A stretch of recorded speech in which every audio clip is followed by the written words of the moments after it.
ಇದೀಗ ನನಗೆ ಫೋನ್ ಸಂಪರ್ಕದಲ್ಲಿದ್ದಾರೆ. ಸುಲಿಬೆಲೆ ಅವರೇ, ಕುಂಭಮೇಳದ ಬಗ್ಗೆ ಸಾಕಷ್ಟು ವಿಚಾರಗಳನ್ನು ನೀವು ಸೋಷಿಯಲ್ ಮೀಡಿಯಾದ ಮುಖಾಂತರ ಕೂಡ ಹೇಳ್ತಾ ಇದ್ರಿ. ಈಗ ರಾತ್ರಿ ಹೊತ್ತಲ್ಲಿ ಸಂಭವಿಸಿದಂಥದ್ದು 2 ಗಂಟೆಯಲ್ಲಿ ಎಲ್ಲವೂ ತಹಬದಿಗೆ ಬಂದಿದೆ. ನಿಮಗೇನಾದರೂ ಅಪ್ಡೇಟ್ ಬರ್ತಿದೆ ಆ ಕಡೆಯಿಂದ? ಹೊಸ ಅಪ್ಡೇಟ್ ಅಂತ ಏನೂ ಇಲ್ಲ. ನಿಮ್ಗೇನು ಸಿಗ್ತಿದೆಯೋ ಅಷ್ಟೇ ಸಿಗ್ತದೆ. ಆದರೆ ನಾನು ಪ್ರತ್ಯಕ್ಷ ಇಲ್ಲೇ ಇರೋದ್ರಿಂದ ಜನರ ಉತ್ಸಾಹದ ದೃಷ್ಟಿಯಿಂದ ನಂಗೆ ತುಂಬಾ ನೋಡ್ಲಿಕ್ಕೆ ಗೊತ್ತಾಗ್ತಿದೆ. ಈ ತರದ ಯಾವುದೇ ಘಟನೆಗಳು ಇಲ್ಲಿ ಅವರ ನಡುವೆ ಚರ್ಚೆಯಲ್ಲಿ ಇಲ್ಲ. ನಾನು ಸಂಗಮದಿಂದ ಅಥವಾ ಆ ಜಾಗದಿಂದ ಅಂದ್ರೆ ಈ ಸುದ್ದಿ ಬಂದಾಗ ನಾನು ಜೂನಾ ಅಖಾಡದ ಜೊತೆಗೆ ಇದ್ದೆ. ಆ ಶಾಹಿ ಯಾತ್ರೆ ಏನ್ ಹೋಗುತ್ತೆ ಅದರ ಜೊತೆಗೆ ಇದ್ದವನು ನಾನು. ಆ ಕ್ಷಣದಲ್ಲಿ ಸುದ್ದಿ ಬಂತು. ಆ ಕ್ಷಣದಲ್ಲಿ ಒಂದಷ್ಟು ಜನಕ್ಕೆ ಅಲ್ಲಿ ಗೊತ್ತಾಗಿ ಇದರ ಕುರಿತಂತೆ ಸಂಚಲನ ಆಯ್ತು. ಬಿಟ್ರೆ ಈಗ ಆನ್ ಗ್ರೌಂಡ್ ಯಾರೂ ಇದರ ಚರ್ಚೆ ಮಾಡ್ತಿಲ್ಲ. ಮತ್ತೆ ಎಲ್ಲರೂ ಸಂಗಮಕ್ಕೆ ಹೋಗಿ ಎಂದಿನಂತೆ ಸ್ನಾನ ಮಾಡ್ತಾ ಇದ್ದಾರೆ. ಸ್ವಲ್ಪ ಹೆಚ್ಚು ಒತ್ತಡ ಇದೆ, ಪೊಲೀಸರು ಅದನ್ನು ಮ್ಯಾನೇಜ್ ಮಾಡುವಂತ ಪ್ರಯತ್ನ ಮಾಡ್ತಾ ಇದ್ದಾರೆ. ಸೊ ಉತ್ಸಾಹದಲ್ಲಿ ಏನು ಕೊರತೆ ಇಲ್ಲ ಅನ್ನೋದು ಮಾತ್ರ ಇಲ್ಲಿ ಕಂಡು ಬರ್ತಿದೆ ಜಯಪ್ರಕಾಶ್. ಇಲ್ಲ, ಖಂಡಿತವಾಗ್ಲು ನಮಗೂ ನಾವು ಅದೇ ಹೇಳಿದ್ದು. 2 ಗಂಟೆ ಒಳಗಾಗಿ ಎಲ್ಲವೂ ಕೂಡ ತಹಬದಿಗೆ ಬಂತು. ಆಮೇಲೆ ಇಷ್ಟೆಲ್ಲ ಇದ್ದಾಗಲೂ ಕೂಡ ನಾವು ಬೇರೆಯವರನ್ನ ಮಾತಾಡಿಸಿದಾಗಲೂ ಕೂಡ ಇಲ್ಲ, ನಾವು ಆರಾಮ್ಸೆ ಬಂದ್ವಿ, ನಮಗದು ಗೊತ್ತೇ ಆಗಿಲ್ಲ ಅಲ್ಲಿ ಎಲ್ಲೋ ಒಂದು ಕಡೆ ಆಗಿದೆ ಅನ್ನುವಂಥದ್ದು. ಎಷ್ಟು ವಿಸ್ತಾರದಲ್ಲಿದೆ ಇದು ನೀವು ಹೇಳೋದಿದ್ರೆ? ಅಂದರೆ ಈಗ ನಾವು ಅಯೋಧ್ಯೆಗೆ ಹೋದಾಗ ಅಯೋಧ್ಯೆಯಲ್ಲಿ ಅದು ಒಂದೆರಡು ರೋಡು, ಒಂದು ಸಣ್ಣ ಊರು ಅದು. ಬಟ್ ಅದನ್ನ ಕಂಪೇರ್ ಮಾಡಿ ಹೇಳಿದಾಗ ಇದು ಎಷ್ಟು ಅಂತ ಅದನ್ನ ಒಂದು ಅಗಾಧತೆ ಒಂದು ಹೇಳ್ಬೋದು ನಮಗೆ ಅಂತ. ಒಂದು 10 ಪಟ್ಟು ಅಯೋಧ್ಯೆ ಹಾಕ್ಬೇಕು ಹಾಗೆ ಹೇಳ್ಬೋದು ನಾನು. ಅಯೋಧ್ಯೆ ಹಾಕಿದ್ರೆ ಒಂದು ಪ್ರಯಾಗದ ಒಂದು ಭಾಗ ಕಂಪ್ಲೀಟ್ ಆಗ್ಬೋದು ಅಷ್ಟೇ. ಓಡಾಡಿ ಮುಗಿಸ್ಲಿಕ್ಕೆ ಸಾಧ್ಯ ಇಲ್ಲ. ಹೇಗೆ ಅಂತಂದ್ರೆ ನೀವು ಒಂದು ಅಖಾಡದಿಂದ ಮತ್ತೊಂದು ಅಖಾಡವನ್ನು ನೋಡ್ತಾ, ಅಖಾಡಗಳಲ್ಲಿರುವ ಕೆಲವು ಪ್ರಮುಖ ಸಾಧುಗಳ ಪೆಂಡಾಲುಗಳನ್ನು ನೋಡ್ತಾ ನೀವು ಬರ್ತೀರಾ ಅಂತ ಆದ್ರೆ ಇದು ನಿಮ್ಮ ತಾರುಣ್ಯಕ್ಕೆ, ನಿಮ್ಮ ಸಾಮರ್ಥ್ಯಕ್ಕೆ ಒಂದು ಸವಾಲು. ನೀವು ನಡೆಯಬಲ್ರ ಅಂತ. ಇವತ್ತೇನಾಗಿದೆ ಅಂತಂದ್ರೆ ನಾನು ನಿಮ್ಗೆ ಹೇಳ್ಬೋದು ಅಂತಂದ್ರೆ ಎಲ್ಲ ಕಡೆ ಬ್ರಿಡ್ಜ್ಗಳಿವೆ. ಅದು ಬ್ರಿಡ್ಜ್ ನಂಬರ್ 1, 2, 3, 4 ಈ ಲೆಕ್ಕ ಹಾಕೊಂಡ್ ಬಂದ್ರೆ ಬ್ರಿಡ್ಜ್ ನಂಬರ್ 5 ಅಥವಾ 6 ನಲ್ಲಿ ಒಳಗೆ ಬರ್ಲಿಕ್ಕೆ ಜಾಗ ಆದ್ರೆ ಬ್ರಿಡ್ಜ್ 18 ನಲ್ಲಿ ಹೊರಗೆ ಹೋಗ್ಲಿಕ್ಕೆ ಜಾಗ. ಯಾರು 5 ಇಂದ ಒಳಗ್ ಬಂದಿರ್ತಾರೆ ಅಥವಾ ಅಲ್ಲಿ ಸುತ್ತಾಡ್ತಾ ಇರ್ತಾರೋ ಅವ್ರು ವಾಪಸ್ ಬರ್ಬೇಕು ಅಂದ್ರೆ 18 ಬ್ರಿಡ್ಜ್ ಇಂದ ವಾಪಸ್ ಬರ್ಬೇಕು. ಹೆಚ್ಚು ಕಡಿಮೆ 20 ಕಿಲೋಮೀಟರ್ ಸುತ್ತಾಡ್ಕೊಂಡು ನೀವು ಮೊದಲು ಹೊರಟ ಜಾಗಕ್ಕೆ ಬರಬೇಕು ಅಂದ್ರೆ ಅಷ್ಟು ದೂರ ಇದೆ ಅಂತ. ಅಷ್ಟು ವಿಸ್ತಾರವಾಗಿ ಹಬ್ಬಿಕೊಂಡಿದೆ. ಮತ್ತು ಎಲ್ಲ ದೊಡ್ಡ ದೊಡ್ಡ ಸಾಧುಗಳ ಪೆಂಡಾಲುಗಳು ಇವೆಲ್ಲವನ್ನು ನೋಡುವಾಗ ಇದು ಅಯೋಧ್ಯೆಯ ವೈಭವ, ನಾವು ಏನ್ ವೈಭವ ಅನ್ಕೊಂಡಿದ್ವೋ ಅದರ 100 ಪಟ್ಟು 1000 ಪಟ್ಟು ವೈಭವ ಮತ್ತು ಜನರ ಉತ್ಸಾಹ ಆ ತರ ಕಂಡು ಬರುತ್ತೆ. ಅಷ್ಟು ಅದ್ಭುತವಾಗಿದೆ ಅಂತ ಹೇಳ್ಬೋದು ಅಂತ ಅನ್ಸುತ್ತೆ ನನಗೆ. ನೀವು ಒಂದು ಹೇಳ್ತಾ ಇದ್ರಿ ಕುಂಭದಲ್ಲಿ ಏನ್ ನೋಡ್ಬೇಕು. ನನಗಿರುವಂಥದ್ದು ಒಂದು ನೋಡಿ, ನಮ್ಮಲ್ಲಿ ಎಂತೆಂಥ ಪರಂಪರೆ, ಅಖಾಡ, ಮತ್ತೊಂದು ವೈಷ್ಣವ, ಶೈವ, ಶಾಕ್ತ್ಯ. ಆದರೆ ಬಾಕಿ ಸಂದರ್ಭದಲ್ಲಿ ತಮ್ಮದೇ ಅಂದರೆ ವೈಷ್ಣವ ದೇವಸ್ಥಾನಕ್ಕೆ ಹೋಗೋದು, ಶೈವ ಬಟ್ ಕುಂಭಸ್ಥಾನದಲ್ಲಿ ಎಲ್ಲ ಇಡೀ ಭಾರತ ಒಂದಾಗೋದಿದೆಯಲ್ಲ, ಏನು ಪರಂಪರೆ ಇದೆ, ಅಖಾಡಗಳಿದೆ, ಮತ್ತೊಂದಿದೆ, ನಂಬಿಕೆ ಇಲ್ಲದೇ ಇದ್ದವನು ಎಲ್ಲರೂ ಬಂದು ಸೇರುವಂಥದ್ದು ಒಂದು. ನನ್ನ ಮೂಲ ಪ್ರಶ್ನೆ, ಈಗ ಒಬ್ಬನಿಗೆ ಭಾರತದ ಈ ಪರಂಪರೆಯನ್ನು ಅರಿತುಕೊಳ್ಬೇಕು, ಕುಂಭಸ್ನಾನನೂ ಮಾಡಬೇಕು, ಆಮೇಲೆ ಅಲ್ಲೆಲ್ಲವೂ ಕೂಡ ಆ ಬೇರೆ ಬೇರೆ ಅಖಾಡಗಳಿಂದ ಬಂದಿರ್ತಾರಲ್ಲ, ನಾಗಾ ಸಾಧುಗಳು, ಅಘೋರಿಗಳು, ಇವೆಲ್ಲವನ್ನು ತಿಳ್ಕೋಬೇಕು ಅಂತಂದರೆ ಅವ ಬಂದು ಎಷ್ಟು ದಿನ ಬೇಕಾಗ್ಬೋದು, ಆಮೇಲೆ ಎಷ್ಟು ಸಾಮರ್ಥ್ಯ ಬೇಕಾಗ್ಬೋದು, ಎಷ್ಟು ಕಿಲೋಮೀಟರ್ ನಡೆದಾಡಬೇಕಾದೀತು, ಎಷ್ಟು ದುಡ್ಡು ಬೇಕಾದೀತು? ಒಂದು ದುಡ್ಡಿನ ವಿಚಾರದಲ್ಲಿ ನಿಮ್ಗೆ ಇಲ್ಲಿ ಏನೂ ಖರ್ಚಿಲ್ಲ, ಝೀರೋ ಅಂತ ಹೇಳ್ಬೋದು ನಾನು. ಝೀರೋ ಅಂದ್ರೆ ನೀವು ಇಲ್ಲಿಗೆ ಬರೋದಷ್ಟೇ ನಿಮ್ ಖರ್ಚು. ನೀವು ಬಂದ ನಂತರ ನೀವು ಇಲ್ಲಿ ಉಳ್ಕೊಳಕ್ ಖರ್ಚು ಮಾಡ್ಬೇಕು ಅಂತಿಲ್ಲ, ಊಟ ತಿಂಡಿ ಖರ್ಚು ಮಾಡ್ಬೇಕು ಅಂತಿಲ್ಲ. ಇಲ್ಲಿ ನಿಮ್ಗೆ ನಿತ್ಯದ ಯಾವ ಕ್ರಿಯೆಗಳಿಗೂ ಖರ್ಚು ಮಾಡ್ಬೇಕಾದ ಪ್ರಸಂಗ ಇಲ್ಲ. ನಿಮ್ಗೆ ರೆಗ್ಯುಲರ್ ಲಂಗರ್ಗಳು ನಡೀತಿರುತ್ತೆ. ನಾವು ಅಯೋಧ್ಯೆಯಲ್ಲೂ ನೋಡ್ತೀವಿ. ನೀವು ಲಂಗರ್ಗಳು ಅಂತಂದ್ರೆ ಅನ್ನದಾನ, ಇದು ದಾಸೋಹ, ದಾಸೋಹ.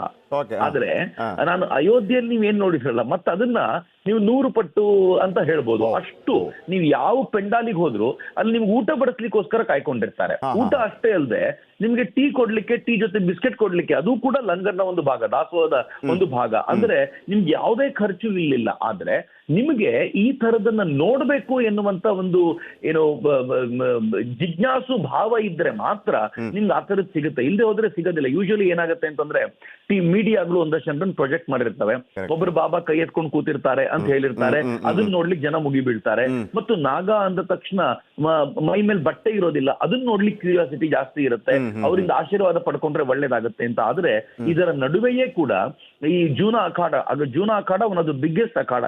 ಅಲ್ಲಿ ನಾಗಾ ಸಾಧುಗಳು ಸಿಕ್ಕಾಪಟ್ಟೆ ಇದ್ದಾರೆ.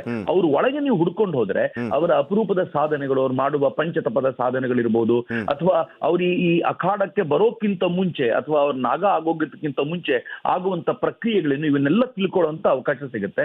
ಬಟ್ ಸುಲಭಕ್ಕೆ ಯಾರು ಇದನ್ನ ಬಿಟ್ಕೊಡೋದಿಲ್ಲ ಜಯಪ್ರಕಾಶ್. ಆದ್ರೆ ನೀವು ನಿಧಾನವಾಗಿ ಅವ್ರ ಜೊತೆ, ಅದಕ್ಕೆ ಹೇಳೋದಲ್ಲ ಇದು ಒಂದಿನ 2 ದಿನದಲ್ಲಿ ಮುಗಿಯುವಂತದ್ದಲ್ಲ. ನಿಮ್ಗೊಂದು ಆ ತರದೊಂದು ಭಾವ ಇದ್ರೆ, ಜಿಜ್ಞಾಸು ವ್ಯಕ್ತಿತ್ವ ಇದ್ರೆ, ಧರ್ಮರಾಯ ಮತ್ತು ದುರ್ಯೋಧನ ಹೋದಂಗೆ ಕರೆಕ್ಟ್, ನಿಮ್ಗೆ ಆ ತರದ ನನಗೆ ಸಿಗಬೇಕು, ಅದನ್ನ ಹುಡುಕಬೇಕು ಅಂತಿದ್ರೆ ಸಿಗತ್ತೆ ಅಂತ ಖಂಡಿತವಾಗಿಯೂ ಸಿಗುತ್ತೆ. ಮತ್ತು ನಿಮ್ಗೆ ಮೇಲ್ನೋಟಕ್ಕೆ ಕಂಡ್ರೆ ನಾಗಾಗಳನ್ನು ನೋಡಿದ ತಕ್ಷಣ ಅವರು ಭಂಗಿ ಸೇದೋರು, ಆ ಚಿಲ್ಮೆಯ ಮೂಲಕ ಭಂಗಿ ಸೇದೋದು ಇವೆಲ್ಲ ಕಂಡು ಬರುತ್ತೆ ನಿಜ. ಆದರೆ ನೀವು ಅಂತರಂಗಕ್ಕೆ ಹೋದ್ರೆ ನಿಜವಾದ ಕೆಲವು ನಾಗಾಗಳು ಈ ತರದ ಪ್ರಖರ ಸಾಧನೆ ಮಾಡ್ಕೊಂಡಿರುವಂತವ್ರು ಅನೇಕರು ಸಿಗ್ತಾರೆ. ಅವ್ರ ಬಗ್ಗೆ ಅಪಾರವಾದ ಗೌರವ ಕೂಡ ಅಖಾಡಗಳಲ್ಲಿ ಕಂಡು ಬರುತ್ತೆ. ಅವ್ರನ್ನ ನೋಡ್ಕೊಳ್ಳಿಕ್ಕೆ ಅಂತಾನೆ ಒಂದಷ್ಟು ಧರ್ಮಗುರುಗಳು ಅಲ್ಲಿರ್ತಾರೆ. ಅವ್ರನ್ನ ನೋಡ್ಕೊಳ್ಳಿಕ್ಕೆ, ಅವ್ರಿಗೇನು ತೊಂದರೆ ಆಗದಂತೆ ನೋಡ್ಕೊಳ್ಳುವಂತ ಈ ಪ್ರಕ್ರಿಯೆ ಕೂಡ ಇಲ್ಲಿ ಕಂಡು ಬರುತ್ತೆ. ಬಹಳ ವಿಶೇಷವಾಗಿರುವಂತ ಒಂದು ವಾತಾವರಣ ಇದೆ. ನೀವು ಕೇಳಿದಂತೆ ಅದು ನಿಮ್ಮ, ಅಂದ್ರೆ ನಾವು ಏನನ್ನ ಬಯಸ್ಕೊಂಡ್ ಬರ್ತೀವಿ ಅನ್ನೋದ್ರ ಮೇಲೆ ಡಿಪೆಂಡ್ ಆಗುತ್ತೆ. ಕೆಲವರಿಗೆ ಏನಾಗುತ್ತೆ, ವಿದೇಶಿಗರನ್ನ ನೋಡೋದೇ ಖುಷಿ, ವಿದೇಶಿಗರು ಓಡಾಡ್ತಾ ಇದ್ರೆ ಅವ್ರನ್ನ ನೋಡೋದು, ಅವ್ರ ಜೊತೆ ಫೋಟೋ ತೆಗೆದುಕೊಳ್ಳೋದು. ಈಗಂತೂ ಈ ರೀಲ್ಗಳ ಯುಗ ಬಂದ ನಂತರ ಎಲ್ರಿಗೂ ತುರ್ತಾಗಿ ಒಂದು ರೀಲ್ ಮಾಡ್ಬಿಡ್ಬೇಕು, ತಂದೊಂದು ವಿಡಿಯೋ ಮಾಡಿ ಹಾಕ್ಬಿಡ್ಬೇಕು, ತಾನು ಯಾರ ಜೊತೆಗೂ ಫೋಟೋ ತೆಕ್ಕೊಂಡು ಹಾಕ್ಬೇಕು. ಇವನ್ ಬಿಟ್ಟು ನಾವೊಂದು ಇದನ್ನ ಅರಸ್ಕೊಂಡು ಹೋಗ್ತೀವಿ ಅಂತ ಆದ್ರೆ ಇದು ನಿಜವಾಗ್ಲೂ ಒಂದು ಹಬ್ಬ. ಮತ್ ನನಗೇನನ್ಸುತ್ತೆ ಅಂತಂದ್ರೆ, ಈ ಸಂಗಮ ಸ್ನಾನ ಇದೆಯಲ್ಲ, ಇದು ಪ್ರಯಾಗದ ಕೊನೆಯದು. ಆದ್ರೆ ಅದಕ್ಕಿಂತ ಮುಂಚೆ ಅನೇಕ ಸ್ನಾನಗಳಾಗೋದಿದೆ. ಇಲ್ಲಿ ನಿತ್ಯ ರಾಮಕಥಾ ಮತ್ತು ಕೃಷ್ಣ ಕಥಾ, ಭಾಗವತ ಕಥಾ ನಿತ್ಯ ನಡೀತಾ ಇರುತ್ತೆ. ನೀವು ಎಲ್ಲಿ ಕೂತ್ರು, ಯಾವ ಪೆಂಡಾಲಿಗೆ ಹೋದ್ರು ಒಂದು ಕಥೆ ಕೇಳಿ ಬರ್ತಾ ಇರುತ್ತೆ. ಇಲ್ಲಿ ಶಾಸ್ತ್ರಾರ್ಥ, ಈ ಬಾರಿ ನಮ್ಮ ಜಗದ್ಗುರು ಶಂಕರಾಚಾರ್ಯ ಪೀಠದಿಂದ, ನಮ್ಮ ಶೃಂಗೇರಿ ಪೀಠದಿಂದ ಜಗದ್ಗುರು ಬಂದಿದ್ರು. ಅವರು ಸೇರಿಕೊಂಡಂತೆ ಅನೇಕ ಶಾಸ್ತ್ರಾರ್ಥಗಳು ನಡೆಯುವಂತ ಜಾಗಗಳು ಇಲ್ಲಿ ಸಲ ಆಗಿವೆ. ಅನೇಕ ಕಾರ್ಯಕ್ರಮಗಳು ನಡೀತವೆ. ಆಮೇಲೆ ಅಖಾಡ ಪರಿಷತ್ನ ಸಭೆಗಳು ನಡೀತವೆ. ವಿಶ್ವ ಹಿಂದೂ ಪರಿಷತ್ನ ಪೆಂಡಾಲ್ನಲ್ಲಿ ಕಾರ್ಯಕ್ರಮಗಳು ನಡೆದಿವೆ. ಇವೆಲ್ಲವೂ ಕೂಡ ನಮಗೆ ಧಾರ್ಮಿಕವಾಗಿ ಅನೇಕ ವಿಚಾರಗಳನ್ನ ತಿಳಿಸುವಂತ ಜಾಗವಾದ್ದರಿಂದ ನೀವು ಸಂಗಮ ಸ್ನಾನ ಮಾಡೋಕ್ಕಿಂತ ಮುಂಚೆ ಅನೇಕ ಪವಿತ್ರ ಸ್ನಾನಗಳು ಇಲ್ಲಿ ಆಗಿ ಹೋಗ್ತವೆ. ಆದ್ರೆ ಅದನ್ನು ಸ್ವೀಕಾರ ಮಾಡುವಂತ ಮನೋಭಾವ ಬೇಕು. ಆ ದೃಷ್ಟಿಕೋನದಿಂದ ಬಂದ್ರೆ ಅದನ್ನ ಅರ್ಥ ಮಾಡ್ಕೋಬಹುದು ಅಂತ ಅನ್ಸುತ್ತೆ ನನಗೆ. ಈಗ ಇಲ್ಲಿ ಸಿಕ್ಕ ಅಖಾಡ ಕೂಡ ಇರುತ್ತೆ, ಅದೇನದು? ಈ ಅಖಾಡದಲ್ಲಿ ಒಟ್ಟು 13 ಅಖಾಡಗಳೇನಿವೆ. ಅದ್ರಲ್ಲಿ ಒಂದು ಅಖಾಡ ನಿರಂಜನಿ ನಿರಂಕಾರ ಅಖಾಡ, ಅವ್ರದ್ದು ಕೂಡ ಒಂದು ಅಖಾಡ ಇದೆ. ಸಿಖ್ಖರದ್ದೇ ಅಖಾಡ, ಅವರೇ ಇರ್ತಾರೆ. ಮತ್ತು ಅಲ್ಲಿ ನೀವು ಸಿಖ್ಖರ ವಿಚಾರದ ಕುರಿತಂತೆ ಚರ್ಚೆ ಆಗುತ್ತೆ. ನಾನು ಈ ಸಲ ಬೌದ್ಧರ ಅಖಾಡ ಅಂತ ಇಲ್ಲದೆ ಹೋದ್ರು ಅವ್ರ ಪೆಂಡಾಲಗಳನ್ನು ಕೂಡ ನೋಡಿದ್ದೀನಿ. ಸೊ ಅದನ್ನ ನೋಡಿದ್ರೆ ನಿಮ್ಗೆ ಈ ಸಲ ಎಲ್ಲರೂ ಬಂದಿದ್ದಾರೆ. ಜೈನರು ಬಂದಿದ್ದಾರೆ, ಬೌದ್ಧರು ಬಂದಿದ್ದಾರೆ, ಸಿಖ್ಖರು ಬಂದಿದ್ದಾರೆ. ಅದಲ್ಲದೆ ಈ ಪರಂಪರೆಗಳಿಗೆ ಒಳಪಡದ ಇತರ ಸಾಧುಗಳಿದ್ದಾರೆ. ಮಾತಾ ಅಮೃತಾನಂದಮಯಿಯವರಿದ್ದಾರೆ, ಸದ್ಗುರು ಅವರಿದ್ದಾರೆ, ಆಮೇಲೆ ಭಾಗೇಶ್ವರ್ ಧಾಮ್ ಇದ್ದಾರೆ. ಸೊ ಇವರೆಲ್ಲರೂ ಕೂಡ ಇದಕ್ಕೆ ಸಂಬಂಧಪಡದಂತವ್ರು ಅವರೆಲ್ಲರೂ ಕೂಡ ಬಂದಿದ್ದಾರೆ. ಹೀಗಾಗಿ ಈ ಸಲದ ಇದೇನಿದೆ ಕುಂಭ, ನನ್ಗಿದ್ 4ನೇ ಕುಂಭ ನಾನು ನೋಡ್ತಾ ಇರೋದು.